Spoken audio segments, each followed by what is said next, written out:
we're going to get more phone calls from people saying, my next door neighbor is smoking marijuana, what are you going to do about it? And the answer is that under the law, not very much. Toronto's mayor saying there's still many unanswered questions around marijuana legalization, which, by the way, is only 3 days away. John Tory calling on provincial and federal governments to act on the rising challenges legalization will bring to Toronto and the strain this will have on city resources, saying he expects an increase in public complaints.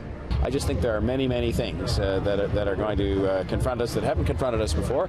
It's not the cannabis legalization John Tory is expressing concern about, but how residents will adapt to the new weed rules that will go in effect on Wednesday. That state you can smoke marijuana where tobacco is allowed, including in your home, in some parks, and openly on the streets. If I get a whiff sometimes, I can feel it. There's always going to be complaints at the end of the day, right? There's non-smokers and there's smokers. Would you call 311 and complain? Only if it becomes too annoying in my neighborhood. If I'm not going to call the city to complain about someone like smoking tobacco and I hate that smell, I'm not going. This past summer, the City of Toronto told CityNews there were 911 complaints or inquiries regarding smoking in 2017. That led to 315 charges laid for non-compliance with smoking legislation.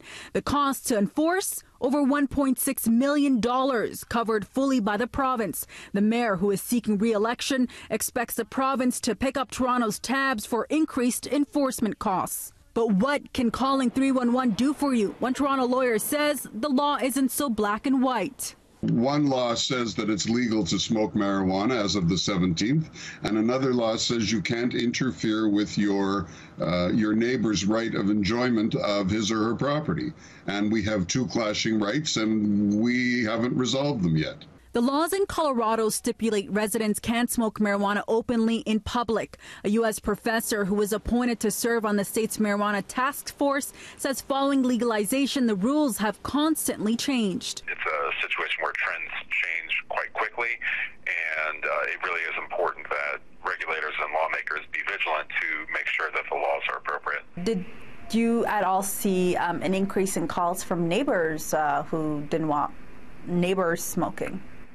I have not seen much concern about that. There was originally concern about, if people are smoking on their front porch and kids are walking by, is that a good image to send? We also asked the city if more bylaw enforcement staff will be hired to deal with complaints surrounding marijuana. The city said then it will address those requirements in the 2019 budget process. For City News, I'm Faiza Amin.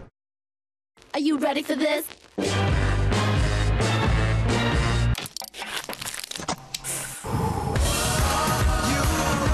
The Marijuana Files, a 2-hour City News special, October 17th, starting at 5 p.m.